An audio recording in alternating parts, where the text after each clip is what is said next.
Vamos falar com o Senhor. Pai, na tua presença nós estamos, meu Deus, e queremos mais uma vez ouvir a tua voz, Pai. Sermos envolvidos com a tua presença, meu Deus, e que não seja, Pai, nada do homem, nada no sentido institucional, meu Deus, pensamento da instituição, mas que seja aquilo que o teu Espírito Santo quer falar, comunicar com cada um de nós, meu Deus, desta manhã, em nome de Jesus. Nós declaramos que o nosso coração, ele está aberto para o Senhor e queremos aprender da tua palavra e queremos viver tudo aquilo que o Senhor tem para nós. E por isso lhe dizemos, Senhor, que o teu Espírito Santo tem total liberdade neste lugar, em nome de Jesus. Amém e glória a Deus. Primeira epístola aos Coríntios, capítulo 15, versículo 1, diz assim: Irmãos, venho lembrar-lhes o evangelho que anunciei a vocês, o qual vocês receberam e no qual continuam firmes. Por meio dele, vocês também são salvos, se retiverem a palavra assim tal como a preguei a vocês, a menos que tenham crido em vão. Antes de tudo, entreguei a vocês o que também recebi, que Cristo morreu pelos nossos pecados, segundo as Escrituras, e que foi sepultado e ressuscitou ao terceiro dia. O quê? Segundo as Escrituras. Eu acho esse texto muito interessante que Paulo, escrevendo aos Coríntios, ele diz: olha, pessoal, eu venho lembrar vocês o evangelho que eu já preguei para vocês, que vocês já receberam. Aí ele diz assim, voltando lá para o versículo 1, aí ele diz assim, né?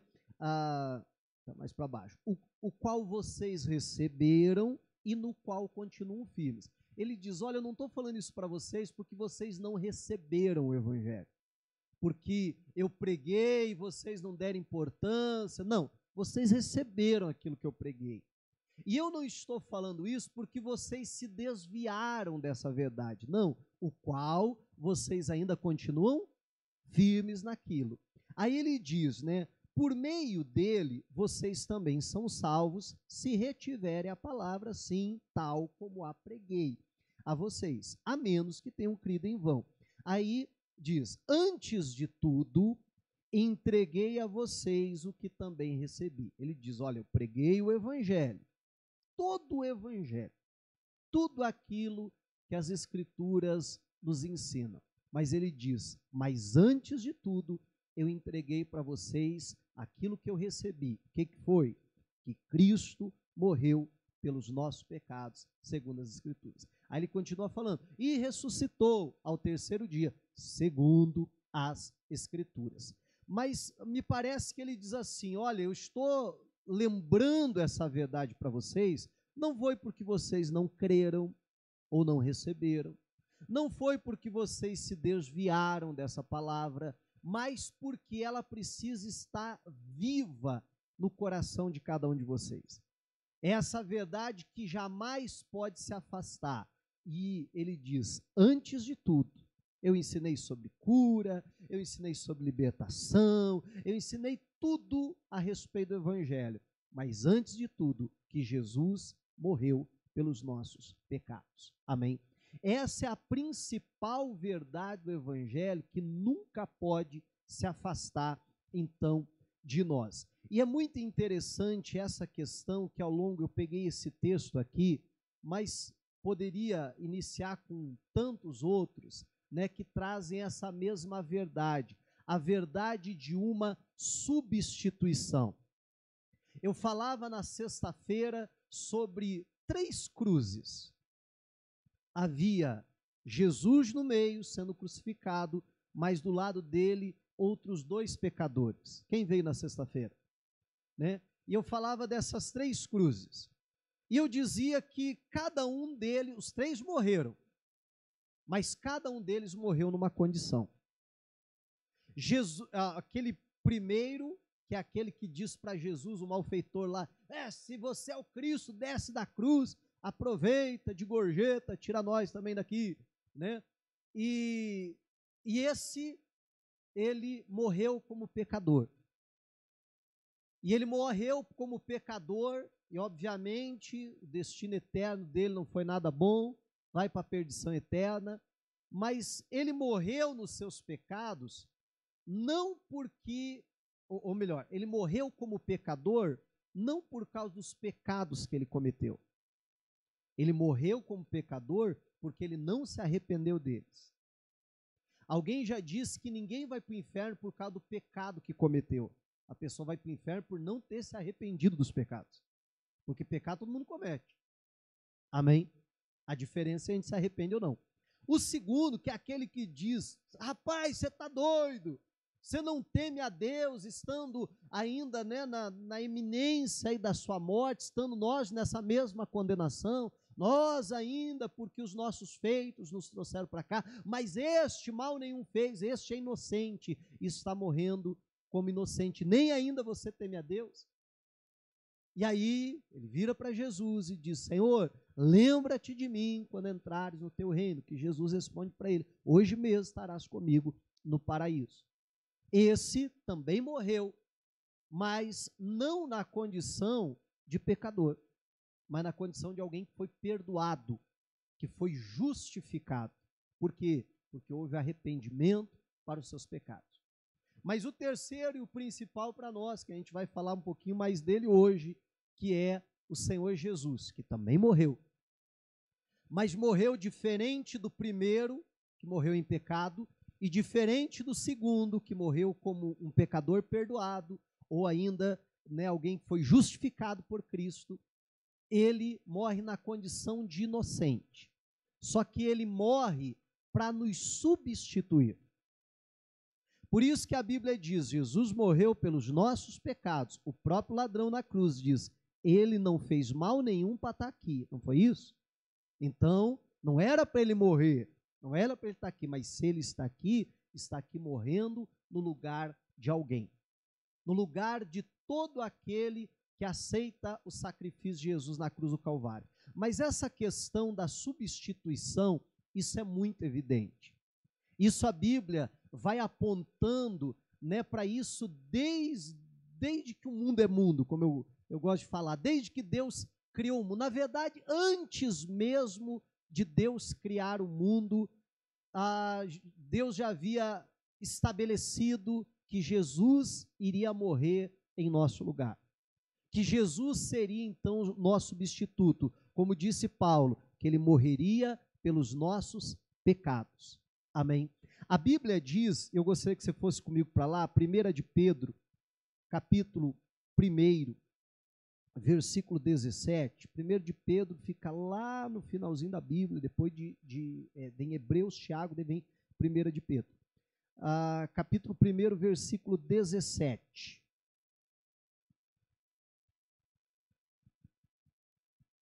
Então, antes mesmo de Deus criar o mundo, o Pai já havia designado Jesus para esse fim, para morrer pelos nossos pecados.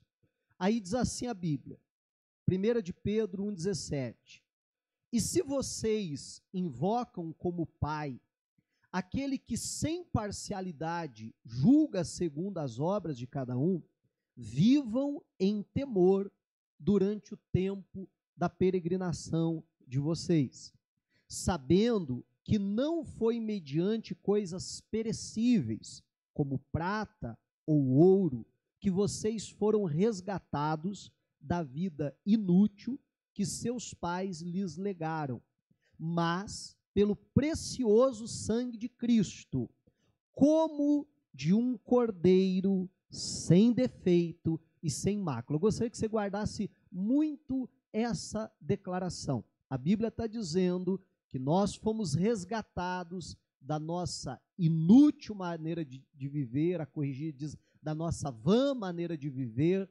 não por coisas corruptíveis, prata ou ouro, mas pelo precioso sangue de Cristo.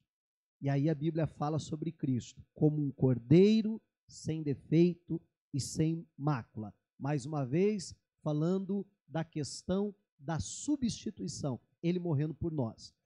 Continuando, 20. Ele foi conhecido, o quê? Antes da fundação do mundo, mas foi manifesto nestes últimos tempos em favor de vocês. Por meio dele, vocês creem em Deus, o qual o ressuscitou dentre os mortos e lhe deu glória, para que a fé e a esperança de vocês estejam em Deus.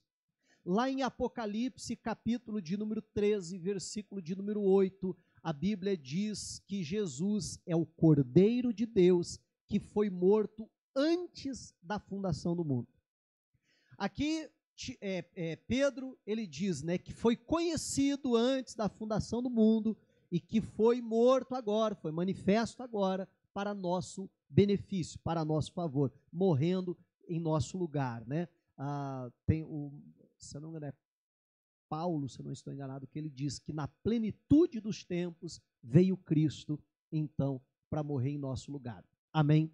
Então, a Bíblia usa aqui a figura, uma figura que ao longo de toda a Bíblia, né, citei o texto até de Apocalipse, mas desde Gênesis, de uma ponta a outra na Bíblia, é muito utilizado essa figura de Jesus como um cordeiro. Amém? Jesus como o cordeiro que ele é morto então em nosso lugar. E a Bíblia diz, antes da fundação do mundo. Para pensar que antes que Deus dissesse haja luz, Deus disse haja cruz. Amém? Antes que Deus desse a ordem, haja luz e passasse a criar todas as coisas, Deus já havia definido que Jesus era o Cordeiro de Deus, que Jesus era aquele que seria preparado e separado para dar a vida por toda a humanidade. Meu irmão, se a gente para pensar nisso, dessa obra tão grande, esse plano tão grande de salvação de Deus por cada um de nós, porque Deus, na sua presciência, quando fez o homem, sabia que haveria um momento que o homem iria pecar. Haveria um momento que o homem iria se afastar de Deus. E que para que a humanidade fosse comprada novamente para Deus, Jesus teria que morrer na cruz do Calvário em nosso lugar. Como lá onde a gente começou, pelos nossos pecados.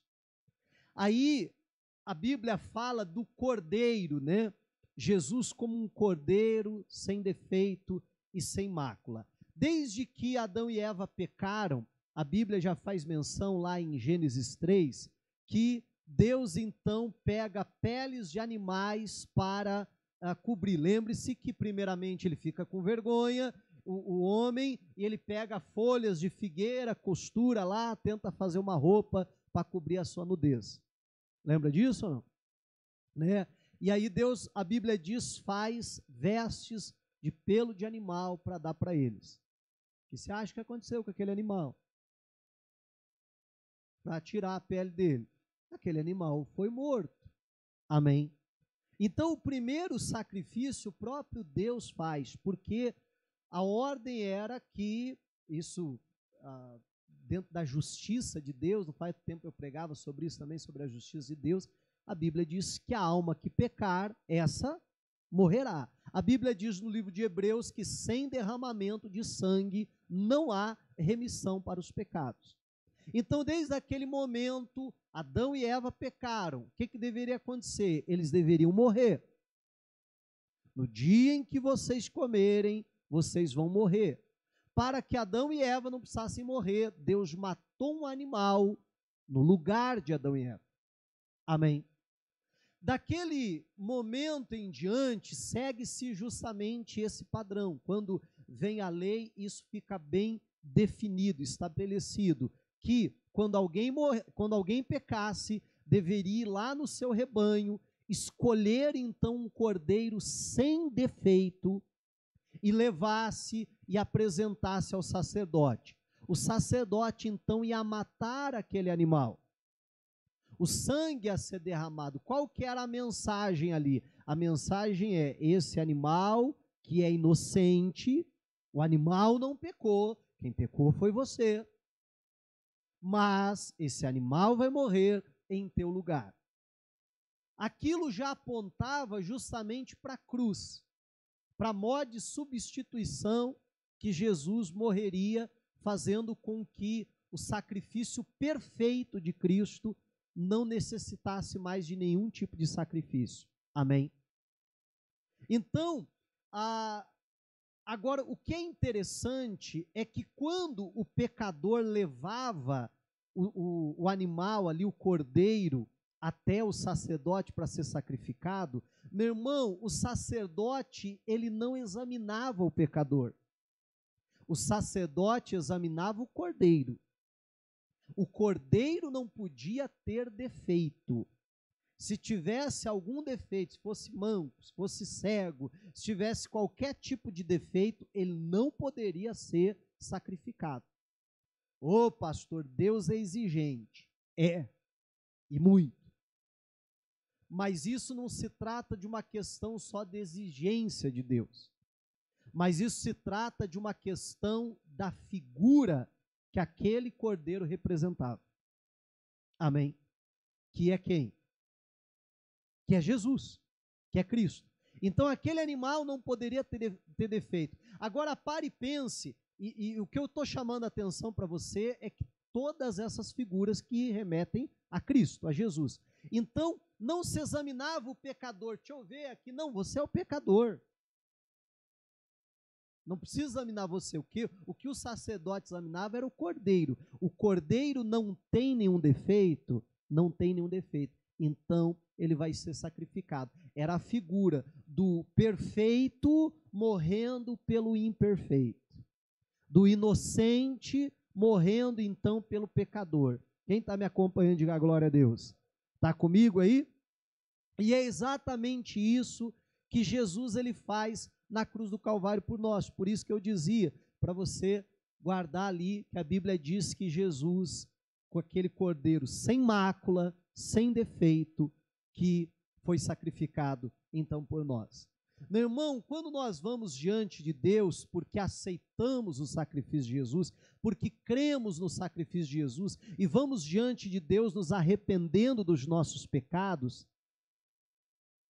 Deus ele não olha para nós. Deus examina o cordeiro.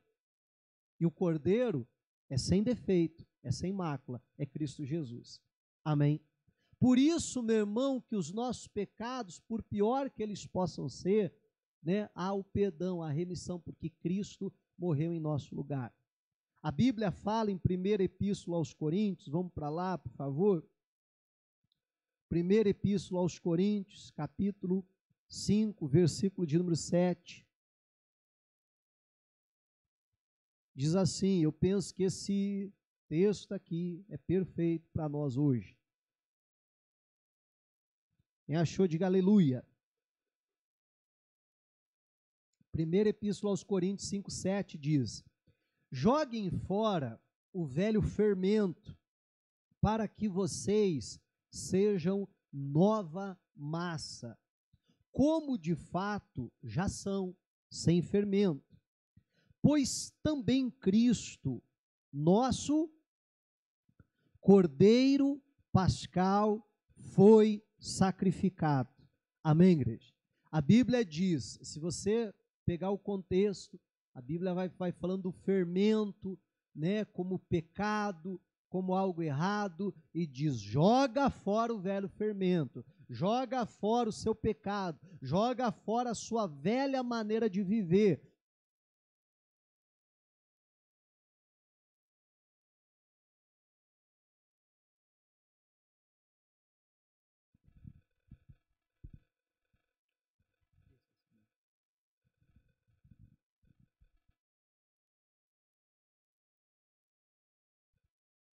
Som. Agora sim. Perdão, acabou a bateria aqui. O que eu estava falando mesmo? Então a Bíblia diz, joga fora o velho fermento, é só para ver se vocês estão espertos. para que vocês sejam uma nova massa, uma nova criatura, vivendo, né, o plano de Deus. Aí a Bíblia aí diz, né, porque o nosso Cordeiro Pascal, Cristo Jesus, já foi sacrificado por nós, já morreu em nosso lugar. Então, a gente precisa viver essa vida nova que Jesus vem nos trazer. Aí o versículo 8 diz: por isso, celebremos a festa. Não é o versículo para hoje? Que festa que tá falando aqui? Da Páscoa. Amém? O nosso Cordeiro Pascal, Jesus Cristo, já morreu por nós. A Bíblia diz, gente, vamos fazer festa. Por isso, celebremos a festa, não com fermento velho, não na velha forma de viver, nem com o fermento da maldade, do mal, melhor dizendo, e da maldade, mas com o pão sem fermento, o pão da sinceridade e da verdade. Então, Paulo chama aqui Jesus Cristo do nosso Cordeiro Pascal. João Batista, quando está lá, né, batizando, e daqui a pouco ele vê Jesus vindo, ele faz a seguinte declaração: este é o Cordeiro de Deus, que faz o quê? Que tira o pecado do mundo. Amém? Meu irmão, num dia como hoje, essas verdades, eu sei que muita coisa que eu estou falando aqui, talvez não seja novidade para você, talvez não seja algo que você escute e diga assim, sério, poxa vida, nunca ouvi falar disso. Por mais que talvez não seja novidade para muitos, mas, meu irmão, é isso, num dia de hoje, é isso que tem que ficar muito claro no nosso coração. É isso que nós precisamos ter em mente, porque se nós não celebrarmos a festa da Páscoa, como ela deve ser celebrada, com as figuras, né, que a Bíblia aponta para nós, meu irmão, então a gente, né, se perdeu aí por essa cultura do mundo, do coelhinho, do ovo, disso e daquilo. Isso já está muito claro no nosso coração. Amém? Que Jesus, ele morreu em nosso lugar, que Jesus é o nosso Cordeiro Pascal, que Jesus é o Cordeiro de Deus, aquele que tira o pecado do mundo, de tal maneira que quando eu vou diante de Deus, eu não preciso me sentir acusado, porque não é o pecador que será examinado, é o Cordeiro, e o Cordeiro é sem mácula, o Cordeiro é sem defeito, o Cordeiro, ele é aceito, e como o Cordeiro é aceito, então eu também sou aceito. Amém? Só que eu quero, dentro de todas essas verdades que nós estamos vendo, eu quero lhe chamar a atenção para algo aqui, que eu acho uma figura fantástica de tudo isso que nós estamos falando, e que dificilmente a gente faz esse link, né? Vamos para Evangelho de João, capítulo de número 8. Aqui a Bíblia traz uma declaração de Jesus, que eu confesso para você que sempre me intrigou. Eu tinha, assim, uma ideia meio geral, mais ou menos, do que Jesus queria dizer com isso. Mas sempre me chamou a atenção, né, para procurar entender com mais detalhes, com mais precisão, né, na verdade essa seria a palavra mais correta, o que é que Jesus queria dizer com isso. João capítulo 8, versículo 51, Jesus está mais uma vez discutindo aqui com os religiosos da época, e ele diz o seguinte, a gente vai pegar já no meio da conversa, tá? Depois você pode ler o capítulo todo para entender melhor, mas para não se estender demais, a gente vai pegar aqui no meio da conversa já. Aí Jesus está declarando assim, em verdade lhes digo, que se alguém guardar a minha palavra, não verá a morte eternamente. Então os judeus disseram, agora temos certeza de que você tem demônio. Abraão morreu, e também os profetas, e você diz, se alguém guardar a minha palavra, não provará a morte eternamente. você não está querendo dizer que é maior do que Abraão, o nosso pai, que morreu. Também os profetas morreram. Quem você pensa que é? Jesus respondeu: se eu glorifico a mim mesmo, a minha glória não é nada. Quem me glorifica é o meu Pai, o que vocês dizem que é o Deus de vocês. Entretanto, vocês não o conhecem. Aí deixa eu parar um pouquinho aqui, porque eu não posso passar dessa parte sem chamar atenção. Que a gente está uns 2 domingos aí, no mínimo, atrás, falando justamente sobre isso. Tentar adorar um Deus que não se conhece. Não é isso que a gente vem falando? E aí, mais uma vez, olha aqui Jesus falando. Ele diz: bom, quem me glorifica é o meu Pai. Esse aí que vocês dizem que é o Deus de vocês. E por que Jesus está dizendo vocês é que declaram que é o Deus de vocês? Ele diz: vocês não conhecem Ele. Como que Ele é o Deus de vocês? Como é que vocês servem Ele se vocês não o conhecem? Aí, né, entra perfeitamente em tudo que a gente vem falando, né, por esses dias aí. Mas vamos em frente, vamos continuar, que o assunto hoje é outro. Eu, porém, o conheço. E se eu disser que não o conheço, serei como vocês, mentiroso. Mas eu o conheço e guardo a sua palavra. Abraão, aqui que eu queria chegar, tá? Presta atenção. Abraão, o pai de vocês, alegrou-se por ver o meu dia, e ele viu esse dia e ficou alegre. É essa declaração de Cristo que me intrigou durante muito tempo. Eu tinha uma ideia geral, assim, do que Jesus estava querendo dizer com isso.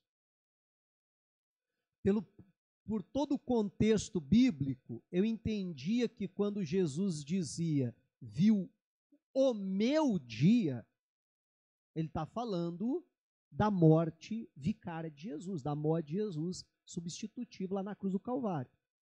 Não tem outro dia. Amém? Quando Jesus diz o meu dia, só pode ser esse. O fato mais importante, o dia ali que Jesus morreu por nós. Essa parte, para mim, sempre ficou muito claro quando eu li esse texto. Mas o que me causava, né, ficava me perguntando mas quando é que Abraão viu esse dia? Ou ainda como que Abraão viu esse dia? O que me remetia, o que me levava a pensar de alguma experiência que Abraão teve com Deus, no sentido de uma visão, no sentido de algo espiritual que remeteu, que apontou aquele dia. Aí a gente se depara com um texto de Hebreus, né, que a gente já vai ler ele logo em seguida, daqui a pouquinho, mas que me ajudava a entender um pouquinho o que Jesus queria dizer com isso, mas não ainda com a precisão que eu ansiava ter desse texto. É aquele texto que eu digo que, sabe quando você lê assim, você diz, tem alguma coisa aqui, né? Eu brinco que o crente pentecostal diria, tem mistério aqui, né?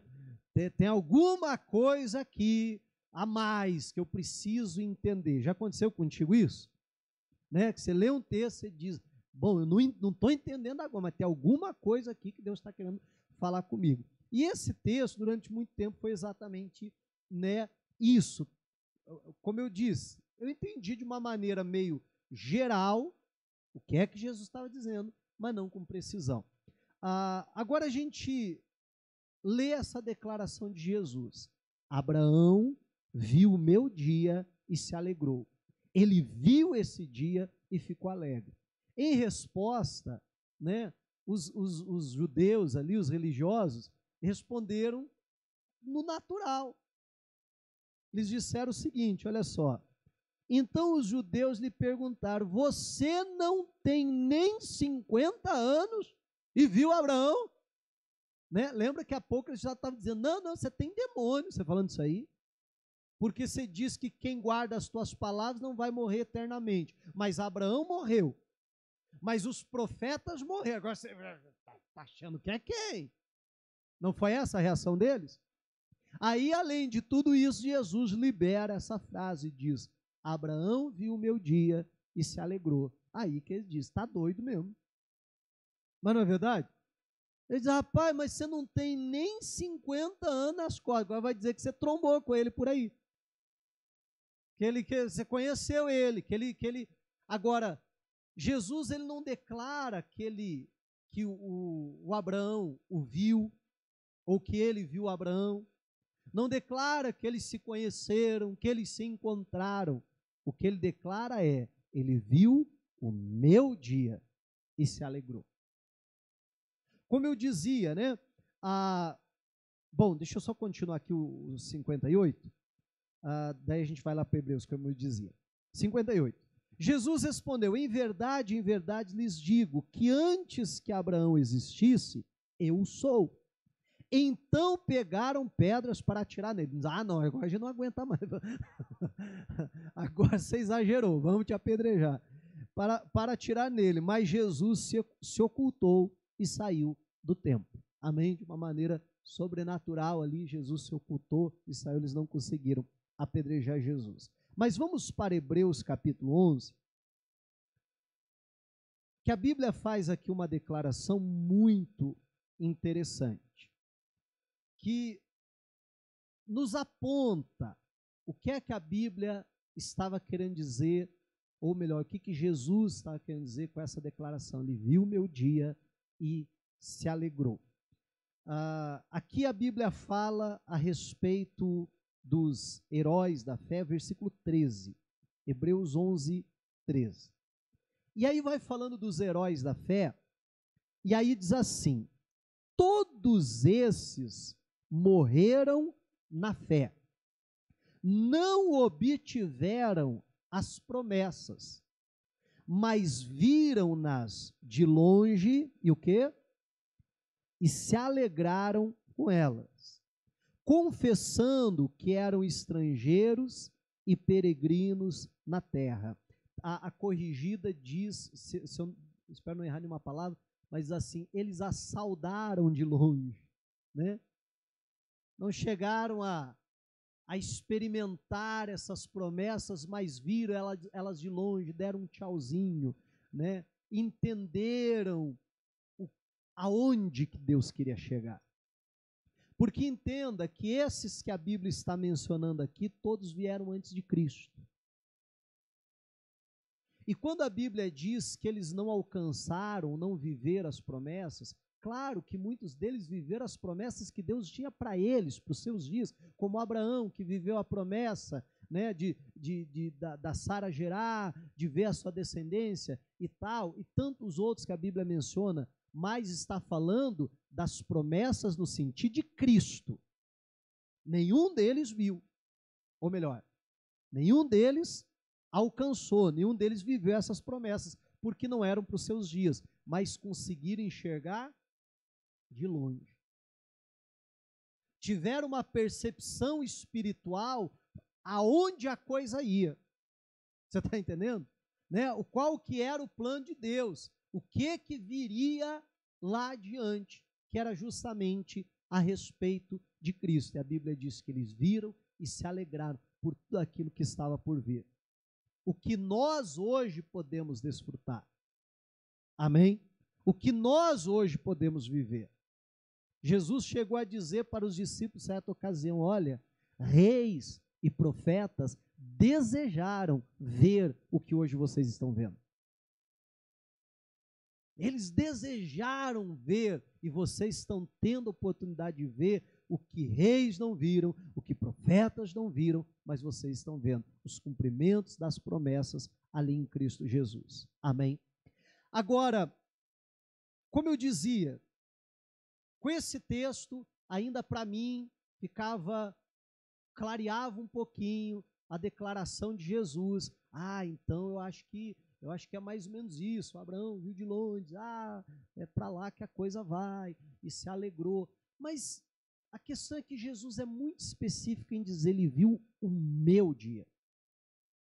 Então, por mais que essa declaração, né, remeta a isso, nos mostra o caminho da coisa, mas eu acho que tem mais. E aí a gente continua a leitura e a coisa vai ficando um pouquinho mais clara para a gente. Diz assim: porque os que falam desse modo, né, que eles são peregrinos na terra, que era como eles se declaravam, manifestam estar procurando uma pátria. E se na verdade se lembrassem de onde saíram, teriam oportunidade de voltar. Mas agora desejam uma pátria superior, isto é, celestial. Por isso Deus não se envergonha deles, de ser chamado seu Deus, porque lhes preparou uma cidade. E aí chega em qual herói da fé? Olha só, pela fé, Abraão. Quando posto à prova, ofereceu Isaque, aquele que acolheu as promessas de Deus. É o que fala um pouquinho antes, lembra? Que eles acolheram as promessas. Aquele que acolheu a promessa de Deus estava a ponto de sacrificar o seu único filho, do qual havia sido dito: a sua descendência virá por meio de Isaque. Abraão considerou que Deus era poderoso até para ressuscitar Isaque dentre os mortos. Olha essa declaração: de onde também figuradamente o recebeu de volta. Amém. Aí a Bíblia cita essa questão deles terem visto de longe, saudarem as promessas, mas não ter alcançado e vivido elas. E logo em seguida vem a Bíblia e fala de Abraão, que pela fé sacrificou o seu filho, crendo, ele tinha a promessa de Deus, em Isaque será chamado a sua descendência. Então ele diz: espera, eu tenho uma palavra de Deus. Então, ainda que eu venha sacrificar o meu filho, eu creio que Deus é poderoso para que dos mortos o ressuscite, para que a promessa se cumpra. Meu irmão, não é à toa que o cara é chamado pai da fé. Vamos falar a verdade. Porque a gente fala assim, dos mortos ressuscitar, né, já é algo que você precisa de uma fé sobrenatural. Amém? Agora vamos parar e pensar, o que era o holocausto? Era só matar? Matar e depois queimar. Então era mais ou menos assim. Não, porque Abraão cria que do pozinho lá, que das cinzas, Deus poderia ressuscitar o seu filho Isaque. Gente, vamos falar a verdade, aí precisa ter fé mesmo. Não é à toa que esse homem é chamado o pai da fé. Mas é aqui que eu penso que está a maior pista daquela declaração de Jesus. Do que é que Jesus está dizendo quando diz: ele viu o meu dia e ele se alegrou então com isso. Meu irmão, lá está subindo até o monte Abraão e o seu filho Isaque. Vamos lembrar, Abraão muito velho e o seu filho muito novo. O Isaque, nessa ocasião, era ali um adolescente, né? Não dá nem para chamar de jovem, a gente tem que classificar como adolescente mesmo. E Abraão, vamos lembrar que ele, quando nasceu, Abraão tinha 100 anos. Então, Abraão tem aqui 112, 115, por aí. E eles estão subindo o monte. O que é que eles vão fazer lá em cima? Sacrificar o Isaque. Mas nessa subida dos dois, e aí eu convido você a abrir lá em Gênesis, para nós vermos isso, Gênesis capítulo 22, versículo de número 7. Quando os dois estão subindo o monte, a Bíblia registra assim: Isaque rompeu o silêncio e disse. Vamos parar um pouquinho, antes de ver o que ele disse. Meu irmão, já imaginou o silêncio dos dois subindo? Porque o que você como pai fala numa hora dessa? Amém? Então, aí você começa a imaginar a cena, a situação, o que Abraão está passando ali. Porque uma luta interior muito grande da sua fé, eu creio que Deus dos mortos pode ressuscitar o meu filho Isaque, para que a promessa se cumpra. Mas, por outro lado, o amor dele como pai por aquela criança, sabendo que ao chegar lá em cima, o que ele teria que fazer. Amém? Então, aquele silêncio terrível, mas Isaac quebra o silêncio, ele diz assim, e disse a Abraão, seu pai, meu pai, Abraão respondeu, melhor dizendo, eis-me aqui, meu filho. Isaac perguntou, eis aqui o fogo, a lenha, mas onde está o cordeiro para o holocausto? Rapaz, né? Era uma hora dessa que você queria que ele tivesse ficado quieto. A gente se imaginando como Abraão. Sim ou não? Aí eles estão subindo, daqui a pouco, né, o Isaac rompe o silêncio, que me leva a crer que eles já tinham subido uma boa parte do caminho. A Bíblia mencionar aqui que havia um silêncio ali, então havia já um bom período que eles estão subindo e ninguém fala nada. Ele diz, olha, estou vendo aqui o fogo, estou vendo aqui a lenha, tem uma tradução que diz, estou vendo aqui o cutelo, né, a faca ali cerimonial. Mas a gente não esqueceu nada não, pai? O que a gente está indo fazer lá em cima? A gente não está indo sacrificar? Agora, quem é que vai sacrificar sem um sacrifício? Sim ou não? Né? Quem é que vai fazer? Então ele está dizendo, ele não esqueceu nada não, pai? Cadê o sacrifício? A gente vai subir até lá em cima. A gente vai oferecer o que para Deus?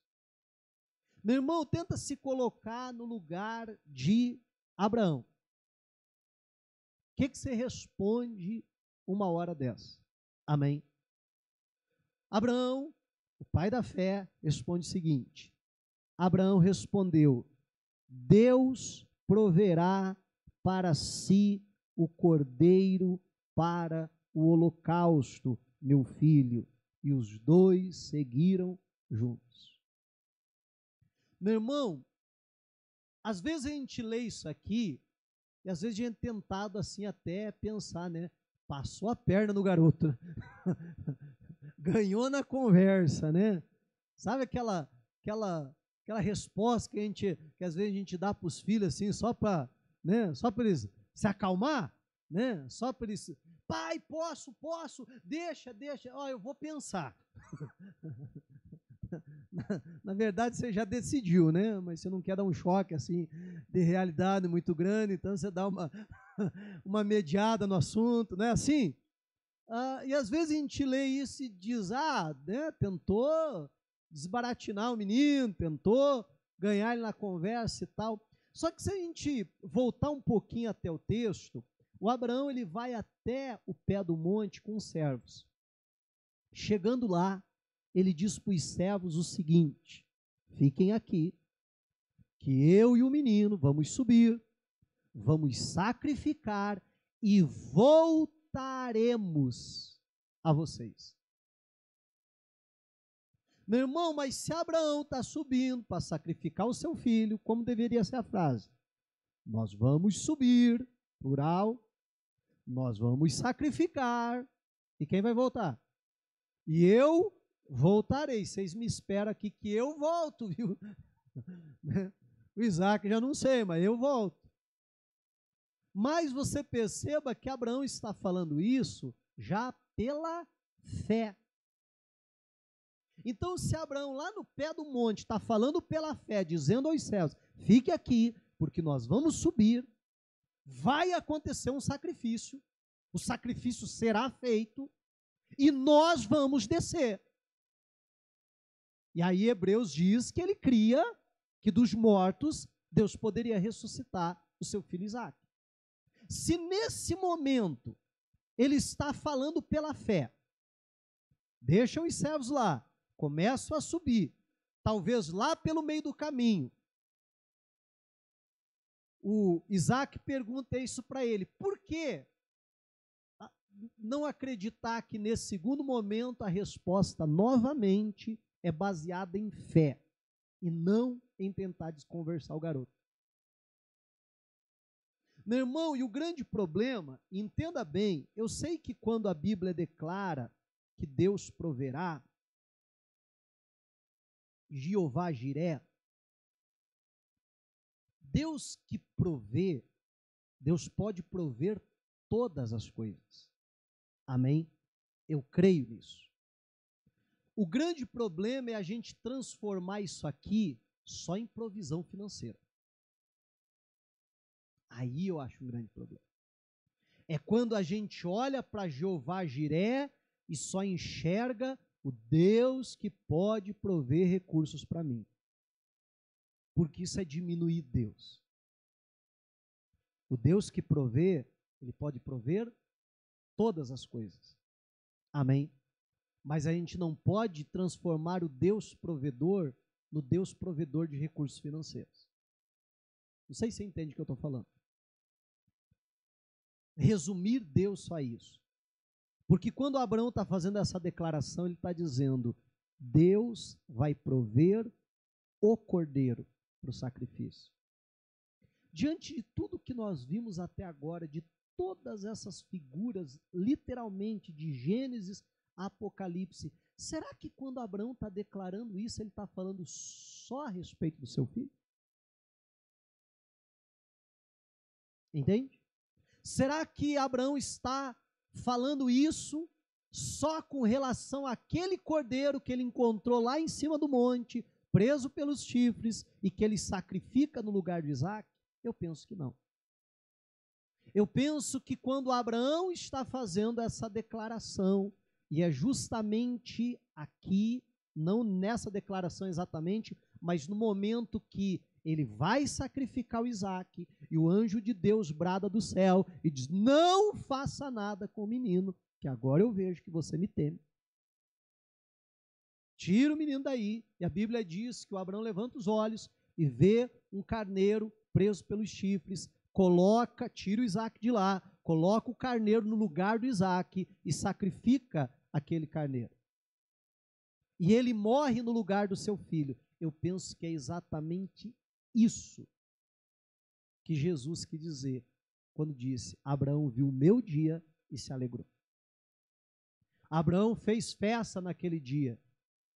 E eu fico imaginando Abraão dizendo para o seu filho Isaac, meu filho, isso que aconteceu hoje, o cordeiro morrendo no teu lugar, é isso que Jeová Jiré, que o Deus que provê, vai providenciar. Porque naquele dia Deus providenciou o cordeiro para si. No dia que nós celebramos hoje, o dia da Páscoa, o dia da ressurreição de Cristo, foi o dia que Deus providenciou também o cordeiro para si. Jesus morrendo no nosso lugar. Foi isso que Abraão viu. O Abraão viu que aquilo que aconteceu com Isaac, o seu filho, naquele dia, era aquilo que mais para frente iria acontecer com toda a humanidade. E assim como ele se alegrou e fez festa, o meu filho não vai morrer, o meu filho vai viver. O cordeiro vai morrer no lugar dele. Amém? É essa alegria que Jesus menciona lá em João 8. E é essa alegria que eu e você precisamos ter. Quando a Bíblia diz, celebremos, pois, a festa, meu irmão, é essa alegria que Abraão teve. De dizer, o meu filho não vai morrer, porque o cordeiro vai morrer no lugar dele. É o que eu e você podemos nos alegrar e dizer, eu não vou morrer, porque o cordeiro morreu no meu lugar. O meu filho não vai morrer, porque o cordeiro morreu no lugar dele. Os meus netos não vão morrer, porque o cordeiro, e assim por diante. Amém? Então, essa figura da Páscoa é que precisa ficar muito clara no meio e no seu coração. E aí fazer festa, e aí celebrar, mas porque entendemos que o Jeová Jiré, que o Deus provedor, proveu para si o cordeiro. Entende como, quando eu falo que é diminuir muito a Deus, quando a gente entende Jeová Jiré só como um Deus que provê recursos financeiros? Porque quando Abraão usa esse nome para Deus, um dos nomes redentores de Deus, ele não está falando disso. Ele está falando de algo muito maior, mas muito maior mesmo. Ele está falando de Deus prover Cristo, o cordeiro que vai morrer em nosso lugar. Amém? Façamos festa, mas com esse entendimento. Diga a glória a Deus e vamos aplaudir a Jesus.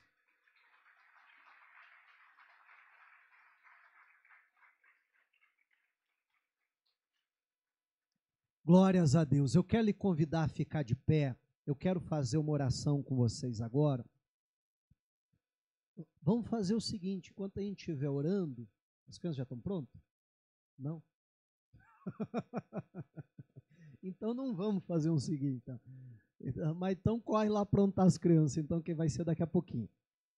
Eu ia adiantar aqui, mas o não ali foi forte, né? Deu medo, então deixa para lá.